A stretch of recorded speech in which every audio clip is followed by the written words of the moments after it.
Ito, Sigurado ka, hindi si Meow Meow Meow to. hindi. Mamaya pa. Okay. Sino? Hindi marinig. Sino? Isang malakas pa. Sino? Other. Alam nyo, itong batang ito, sabi niya nga, maubos lang ang papel nyo sa kakasupina sa akin.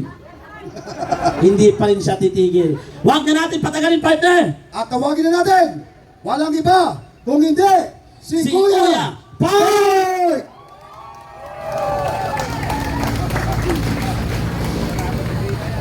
Yan, wala na akong test. Huwag kang nawawala ang mic ka. Mahirap pala pag huli ka magsalita kasi amoy ng mic lang ang nakukuha mo. So, ayan! Buhay pa ba kayo? Handa na ba kayo? May lighting na ba ang lahat? Para sa candle lighting, baka mamaya masupinan naman ako. No? Paglabas ko sa CIDG, tumawag ang TV Patron. Kuya Bart, pwede ka bang ma-interview? Sabi ko, oo, pwede. Sabi niya, hindi ka ba nagulat? Ano ang naging reaksyon mo nung pinadalang ka ng supina?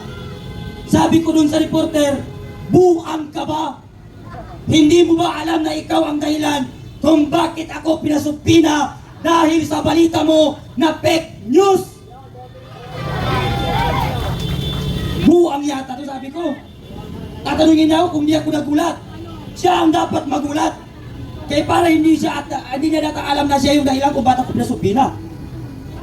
Ngayon, kaya tayo narito dahil sa pagkikipaglaban kontra korupsyon, sapagkat napakalala na ng nakawan korupsyon sa ating bansa. Sa sobrang lala, kung naalala nyo nung September 21 na rally, doon sa Luneta, mayroong isang babae na nagtataas ng kamay na kumakanta, sabi niya, Marcos Duterte walang pinag-iba. Yung kilikili niya nangitim na. Bakit nangitim ang kilikili niya? Kasi kahit yung pambili niya ng tawas, ninakaw ng mga kongresista. Malala pala itong mga kongresman na ito. Pati pambili natin ng tawas, kinukuha nila. Ninanakaw nila. Pati tuloy mga kababayan natin na nangingitim na ang kilikili, parang binayuan ng kape. Malala ang nakawan dito sa ating bansa. Ngayon, ito ang nakakapagtaka. Si Claire Castro, di puta, di bobo, di putang ina mo. Bobo at gago. Si Claire Castro. Saan ka makikita? Lahat ng project ng Pangulo niyang bangag sinasabi. Pag nagtanong ang reporter, ma'am, saan po nakalagay yung mga ano na yan? Sabi niya, sige, ibibigay ko sa mamayang listahan. Gago ang Malacanang. Puro kapalpakan. Sabi na naman ng Pangulo nung siya nangangampanya, pag ako ang nanalo, gagawain kong 25 lang ang 1 kilong bigas. Ngayon na upo ang bangag, ang bigas 60, ang shabu bumaba. Ang pangako niya sa atin, pag siya ang nanalo, 20 ang 1 kilong bigas. Bakit ngayon siya ang naupo, ang bigas 60, ang shabu bumaba? Baka kaya natin siya na kumakain ng cooking, no? Noong sona niya, ano ang sabi ng bangag nating Pangulo?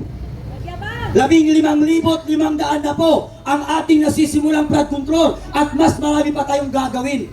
Saan mo nilagay, Mr. President? Pinanggal ng barko? Oo, nabaliw ka lang nung sinabi mo yon. Pangalawang sona niya, anong sabi niya?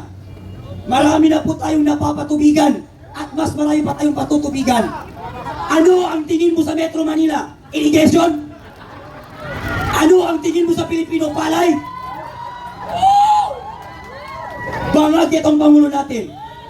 Pinatubigan na tayo. Anong tingin mo sa Pilipino palay? Anong tingin mo sa Balintawak, Quezon City, Pasig, Bulacan? Irrigation? Na matutubigan mo? Sabi naman niya, mahirap kasing resolbahin yung mga baha. Kasi yung baha, yung bagyo, hindi na sumusunod sa dating schedule eh. Buwang ka pala eh. Siya pala ang nag-schedule ng bagyo. Buwang na Pangulo ito. Talagang buang. Kaya ko sinabi, etong administrasyon na ito, Congressman Abante, Jaldico, Martin Romualdez, BBM, lahat pa na nasa administrasyon ito, utak hipon. Bakit? Alam mo kung bakit ko sinabi utak hipon? Bakit? Kasi ang hipon, naghalo ang tayo pati utak na hindi kayang paghiwalayin ang tama at mali. Tama! Sino ang kapwa na utak hipon? Si Congressman Abante. Ngayon, Abante, bagyo, may baha. Ito na ang panahon para palitan mo ang apelyido mo. Hindi na Abante. Alam niyo kung ano? Ano? Atras. Bakit? Ang hipon, pag lumalangoy, hindi pa Abante, paatras. Kaya ngayon, si Congressman Kiko Barzaga nandito ngayon. Bakit? Punong-puno na siya sa nakawan at korupsyon sa ating bansa. Bakit? Hirap na si Congressman Kiko Barzaga. Isa siya sa mayroong pinakamalaking binabayarang tax sa Pilipinas. Bakit? Siya ang may pinakamaraming pusang pinapakain sa Pilipinas. Tama! Kaya ngayon, nanawagan ng people power si Congressman Kiko Barzaga. Kasi isa siya sa may pinakamalaking tax na binabayaran. Kaya yung mga Pilipino dyan na may kalapate, may aso, may pusa, pumunta kayo rito, dalhin nyo pati tain nyo ng pusa nyo. Ipakain natin sa mga pangulong yan, na mga bangag. No? Huwag na daw tayo mag-alala, sabi ng Pangulo. Kasi ang baha, iipunin niya at meron din araw na gagamitin niya. Siguro itong Pangulo natin si BBM, yung utak niya nasa talampakan. No? Isa pa yung asawa niyang parang zombie kung maglakad. Nakita niyo kung paano maglakad? Grabe! Nakakahiya sa isang Pangulo, bangag na nga ang presidente, pati asawa, parang zombie kung maglakad. Penguin kung maglakad. Siguro kung naging zombie siya, ganito siya maglakad. Ang dapat sa'yo, Araneta Marcos, huwag kang mag-down kasi hindi bagay sa'yo. Para kang patay na naglalakad. Napakapangit. Tignan. Napakaraming kapalpakan ang ginagawa ng gobyerno ito. Sabi ng Claire Castro, di puta, di bobo, di gago. Yan ang pinaka-bobo na tagapagsalita ng Malacanang, si Claire Castro. Kung nanonood ka Claire Castro, mahiya ka naman, napaka-bobo mo. Bobo ka na nga, gaga ka pa. Sasabihin niya, walang timang Pangulo para dyan. Napakaraming ginagawa ng ating Pangulo. Inaayos ang ating bansa, pinapakalawak ang ekonomiya. Pinapalawak, pinapaganda. Ang pinamumunuan mo, Mr. President, binaha, nilindol, nasunog. Kasi hindi na sila sumusunod sa iyo. Bakit? Ang nagpapatakbo sa administrasyon nito, patay na. Siya mismo nagsabi, pag hindi na kayang iresolve ang problema, tinitext niya ang tatay niya. Sabi niya, Papa, anong gagawin ko? Hindi ko na kaya, lubog na sa Bang Pilipinas. Ano ka, San Miguel? Sa ang daming pwede mong pagkunan ng advice, patay pa na tatay mong magnanako rin. No? Ano kayo, si San Miguel? Na pag nakalistro, si San Miguel ang panalo. Pag ginanon mo, sinong panalo? Si Satanas. Hindi na daw sumusunod sa schedule ang Bagyo. Kumukuha pa siya ng advice sa tatay niya. Puro palpak ang plano niya. Dapat Bongbong Marcos, mahiya ka na. Kasi nakikita mo ang mga Pilipino, ayaw na sa'yo. Tama! Sinusuka ka ng Pilipino. Tama! Mas nauna pa akong pinadala ng supina kaysa kay Martin Romualdez. Wapo ka kasi! Alam niyo ba? Noong September 21, nagsalita lang ako, handa na ba ang lighter? Pagkabukas, andyan ang supina. Bakit yung nakawan sa gobyerno, bilyon-bilyon?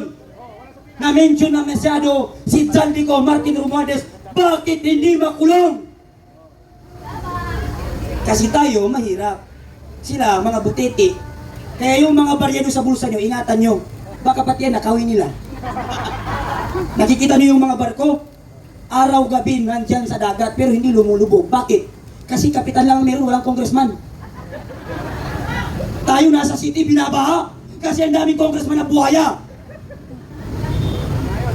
Isa pa yung si Jela Alonte. Sino nakakilala kay Jela Alonte? Jela Alonte na yan. Ang lakas ng loob niyang sabihin, wala akong utang na loob sa Pilipino. Gaga! Gago ka, gaga ka pa. Paano mo nasisikmura na sabihin na wala kang utang na loob sa mga Pilipino? Yang pambili mo ng napkin, yang pambili mo ng bra, panty, pati pagkain mo, pati bahay mo, pera at pawis ng bawat Pilipino. Yang sinasahod sa inyo, tatay mo, pamilya mo, na pinagmamalaki mo na sa political dynasty ka, pera ng taong bayan yan. Tama. Tapos sasabihin nyo, wala kang utang na loob. Kaya sa lahat ng anak ng kontraktor, politiko, at lahat ng nakinabang sa flood control project, gago, tanga, inutil. Tama. Napakakapal ng mukha ninyo. Nasubukan niyo ba magtrabaho ng 24 hours para may mapakain sa pamilya? Nasubukan niyo ba magtanim ng palay sa bundok? Nasubukan niyo ba mag-araro? Nasubukan niyo ba mamasada ng jeep para may pang-aral ang anak? Para may panggastos ang anak? Para may pakain ng pamilya? Hindi. Nasubukan ba ng mga anak nila yung gaya ng ginagawa natin mga ordinaryong Pilipino? Pumipila sa jeep. Pag alis natin ng bahay, press na press. Pagdating sa school o trabaho, parang lumpia na sinawsaw sa mantika. Wala na, oily na. No? Kaya tayo nagtipon-tipon dito para wakasan at ipanawagan kung meron pang natitirang kapal ng muka. Yang Pangulo na yan, marapat lamang na bumabala siya sa pwesto sapagkat ayaw na at sawa na ang Pilipino sa kanya. Magpupurilis ka na Bongbong Marcos, wala ka pa rin nagawa. Wala ka pa rin napapatunayan sa ating bansa.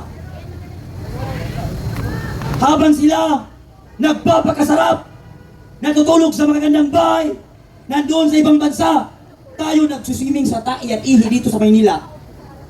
Andito tayo sa kanal, lumalangoy. Saan ang mga binoto natin? Andun sa ibang bansa. Kung magkaroon ng People Power Tree, gumulo tayo dagdag. Noong una, nag-People Power din sila. Pumalit si Marcos, pumalit si Erap, People Power na naman, eto na naman tayo. Hanggat hindi natin gayaan ang gaya ng Nepal at Indonesia, hindi matututo ang mga politikong namumuno sa atin. Tama. Kaya dapat maeksampulan yung mga politikong kungkung na yan. Balatan ang buhay, kilawin. Utangin na yan. May libag ba siguro yan? Kayo na lang sigurong kumain. Eh kung si Martin Romualdez mukhang ang asim. Pati si Zaldi ko ang asim. No?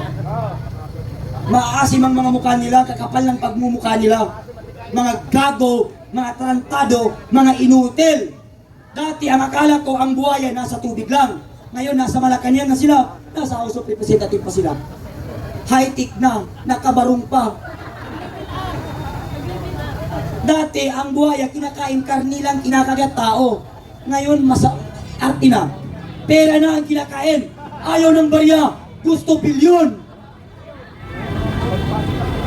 Trilyon-trilyon ang gusto nilang kainit na kawin. Kaya sabi ko sa CIDC, maubusan kayo ng papel, kakasupina niyo sa akin. Kahit 100 truck pa ang dali ng supina, kahit nasa loob ako ng kulungan, magsisigaw-sigaw ako dyan. Sabi nung pulis sa akin, sir, ba't mo gustong makulong? Kasi nagpahuli ko, ayaw ko huliin. Sabi ko, sir, gusto kong makulong. Bakit? Kasi sabi ko doon sa loob ng kulungan, hindi ka na magtatrabaho, hindi mo na problema ang kakainin mo, hindi ka na magre-rent ang ihigaan mo. Pakakainin ka nila doon. Meron ka pang higaan. Sabi nung pulis, sa lahat ng tao, ikaw lang ang ibang prinsipyo. Gusto mong makulong dahil uupo lang? Sabi ko, oh sir, pagod na ako sa labas eh. Di ba?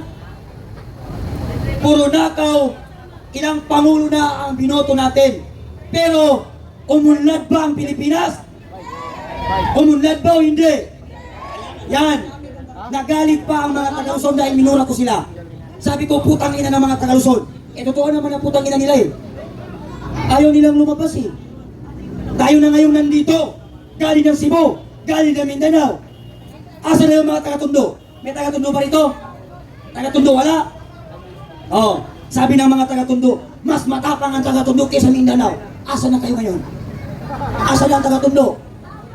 Saan na yung may mga tato? Pati itlog may tato. Bibilib lang ako sa tapang mo kung makisama ka at makilaok dito sa laban ito kontra korupsyon. Maraming salamat at magandang gabi. Bayan, fake news ang TV Patrol. Okay. Maraming salamat po.